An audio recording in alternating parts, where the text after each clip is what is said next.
Hello बच्चों, आज मैं इस वीडियो में अभ्यास 16 का ये दोनों क्वेश्चन नंबर 17 और 18 का एक्सप्लेनेशन करने जा रहा हूं। लेकिन आप लोगों को मैं बताना चाहूंगा कि ये दोनों क्वेश्चन का बनाने का कॉन्सेप्ट एक जैसा है। इसीलिए आप लोग यदि क्वेश्चन नंबर 17 समझ गए तो आप क्वेश्चन नंबर 18 भी बहुत आसानी से बना पाओगे। दोनों तो एक ही क्वेश्चन है। देखिए इसमें लिखा क्या गया है।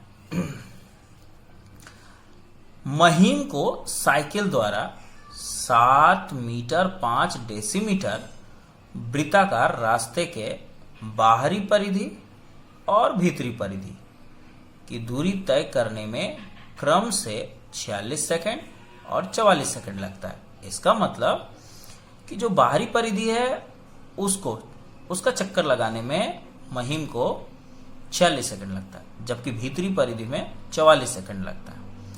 तो भीतरी परिधि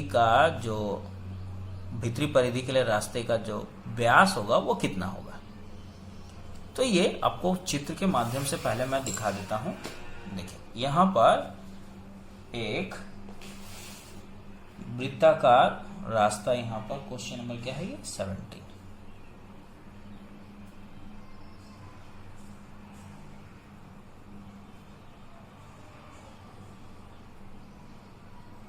ये रहा वृत्ताकार रास्ता। यहां पर आपके सामने दो ट्रैक है।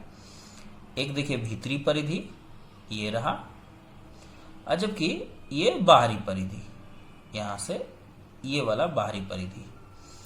ये बाहरी परिधि का जो है अर्धव्यास बड़ा आर, ये छोटा आर। अब ये जो महीम और तो और देखिए इस वृत्ताकार रास्ते की जो चौड़ाई है वो दिया गया है। देखिए ये वाला रास्ते की चौड़ाई जो मैं डॉटेड लाइन से दिखा रहा हूं, ये इसकी जो चौड़ाई है वो 7 मीटर 5 डेसीमीटर अर्थात 7.5 मीटर है ना। आप इसे इस तरह समझ सकते हैं, डेसीमीटर को मीटर में बदलने के लिए 10 से भागा देना पड़ता है। तो 7 मीटर 5 डेसीमीटर बराबर 7.5 मीटर होता है। तो बच्चों ये सिर्फ यहां से लेकर यहां तक की ही दूरी है। ये दूरी चौड़ाई प्रश्न के अनुसार रास्ते का जो चौड़ाई है। अब क्या है कि महीम चक्कर लगाता है साइकिल से। यदि वो इस रास्ते पर चलता है, अंदर वाले रास्ते पर, तो उसे 44 सेकंड लगता है, जबकि बाहरी परिधि पर चक्कर लगाने में कितना सेकंड लगाता है, 46 सेकंड, है ना। देखिए यहां पर आपके सामने बच्चों ये भीतरी अर्धव्यास तो दिया नहीं गया ना, तो इसमें हम लोग माना लिखे, माना भीतरी अर्धव्यास बराबर छोटा आर मीटर, ये मान लिए। तो उस हिसाब से बच्चों माना बाहरी अर्धव्यास बराबर बड़ा आर मीटर। अब आपके सामने देखिए बच्चों, ये बड़ा आर मतलब यहां से यहां तक ना, तो बड़ा आर का आपके सामने मान है। देखिए बड़ा आर का जो मान होगा वो देखिए क्या है, छोटा आर प्लस 7.5 मीटर, छोटा आर प्लस 7.5, ये रहा बड़ा आर का मान, जबकि छोटा आर का मान कुछ भी नहीं दिया हुआ है।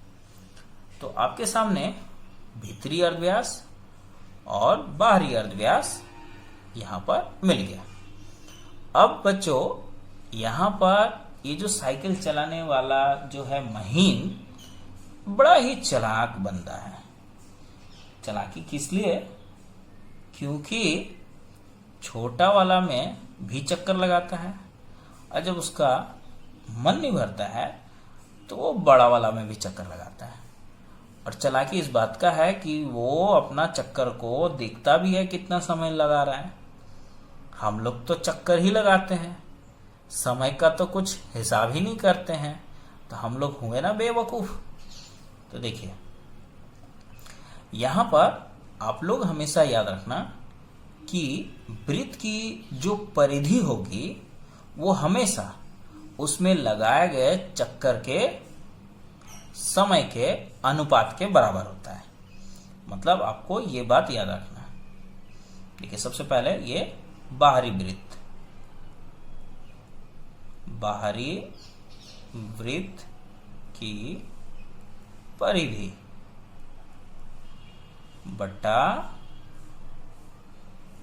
भीतरी वृत्त की परिधि बराबर किसके बराबर ये होता है?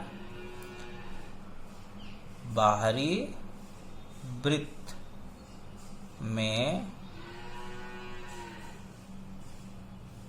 चक्कर लगाने में समय। उसी प्रकार भीतरी वृत्त में चक्कर लगाने में समय। हमेशा याद रखिए बच्चों, इसी कॉन्सेप्ट को आपको इस्तेमाल करना है इसके बाद वाला भी क्वेश्चन में, कि किसी भी वृत्त का जो परिधि का अनुपात होता है उसी वृत्त में चक्कर लगाने के समय के अनुपात के बराबर होता है। अब आप देख सकते हो बाहरी वृत्त का जो परिधि का सूत्र होगा 2 पाई बड़ा आर, जबकि भीतरी का 2 पाई छोटा आर। और बाहरी वृत्त में लगाए गए चक्कर का जो समय है वो है 46 सेकंड, 46 सेकंड, और जबकि भीतर में 44 सेकंड। अब इसे आपको सॉल्व करना है। कैसे सॉल्व करना? देखिए 2 2 कटा, पाई पाई कटा, लेकिन ये दोनों नहीं कटने वाला है। अब आपके सामने बड़ा आर है और देखिए यहाँ बड़ा आर का मान यहाँ दिया हुआ है r प्लस 7.5 बटा छोटा आर का कोई भी मान नहीं दिया हुआ है। यहाँ पर आप इसे काट के छोटा कर सकते हो। ये 2 से कट रहा है 23 बार में और ये 2 से 22 बार में, तो ये 23 बटा 22। अब आप इसे क्रॉस मल्टीप्लेक्शन तो कर ही सकते हो बच्चों। जब इसे क्रॉस मल्टीप्लेक्शन करोगे तो ये 23 को r से गुना करने से 23r हो गया।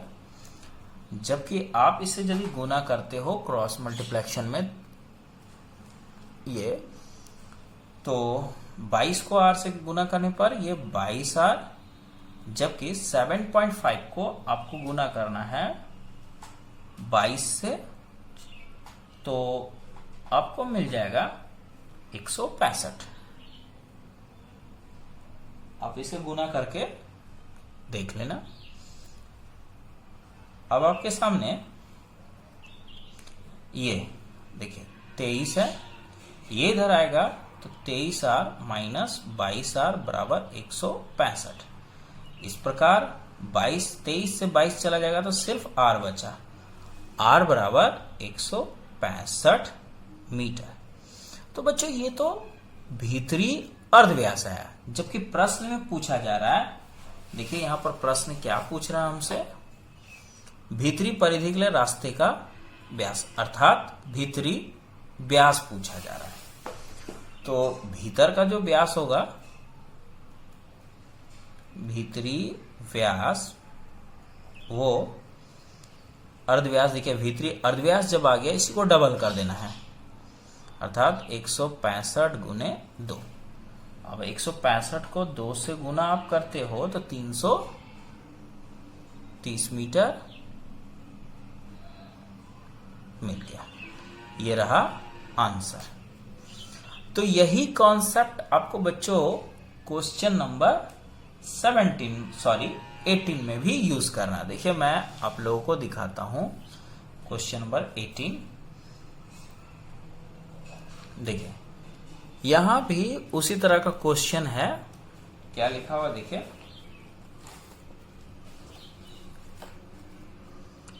एक साइकिल आरोही को एक वृत्ताकार पथ के बाहरी और भीतरी किनारों के बराबर दूरी तय करने में लगे समय का अनुपात। देखिए समय का अनुपात दिया हुआ है यहाँ, जबकि मैं यहाँ पर 46:44 किया था, यहाँ ऑलरेडी दिया हुआ है।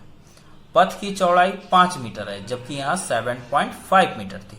तो है ना दोनों एक जैसा। देखिए रास्ते का भीतरी व्यास की लंबाई, रास्ते का भीतरी व्यास की लंबाई दोनों एक जैसा है। तो उम्मीद है बच्चों कि आप लोग इसे भी कर लोगे। आपको सिंपली करना क्या है, देखिए क्या क्या चेंजेस करना है वो मैं क्वेश्चन नंबर 18 में इसी से समझा देता हूं। देखिए आपको यहां पर माना भीतरी व्यास अर्धव्यास आर ही करना है, बाहरी अर्धव्यास बड़ा आर, और बड़ा आर का जो वैल्यू होगा यहाँ आर प्लस, देखिए यहाँ जो रास्ते की चौड़ाई है वो रास्ते की चौड़ाई वहां 7.5 मीटर ना होकर केवल 5 मीटर है, तो आपको यहाँ 5 करना है। ठीक समझ गए, मतलब r प्लस 5 मीटर। अब ये उसी तरह लिखना है कि वृत्त, ये देखिए बाहरी वृत्त की परिधि, भीतरी वृत्त की परिधि, बाहरी वृत्त में, यहाँ पर आपको ये बकवास नहीं लिखना है, यहाँ सिंपली आपको 20/19 कर देना है डायरेक्ट। ठीक है ना, 20/19। यदि आप इसे लिखना भी चाहो तो कोई प्रॉब्लम नहीं है। बाहरी वृत्त में चक्कर लगाने में समय, भीतरी वृत्त में चक्कर लगाने में समय का अनुपात जो होगा आप लिख सकते हो। तो उम्मीद है बच्चों आप लोग इस क्वेश्चन के जरिए डिट्टो, आपको कुछ भी नहीं करना है। देखिए यहाँ 46/44 है, इसके जगह पर 20/19 हो जाएगा। यहाँ पर बड़ा आर के जगह पर आपको आर प्लस केवल 5 लिखना है, छोटा आर वैसे ही रहेगा, और क्रॉस मल्टीप्लेक्शन करके आपको छोटे आर का वैल्यू निकाल लेना है। तो उम्मीद है बच्चों कि आप लोग मेरा बात को समझ गए, और देखिए शायद मेरे बात को ये गाय भी समझ गई है, इसीलिए हाँ हाँ कर रही है। तो जब गाय समझ गई तो उम्मीद है आप लोग भी समझ गए होंगे ना, तो आप लोग इसे बना लेना। ठीक है।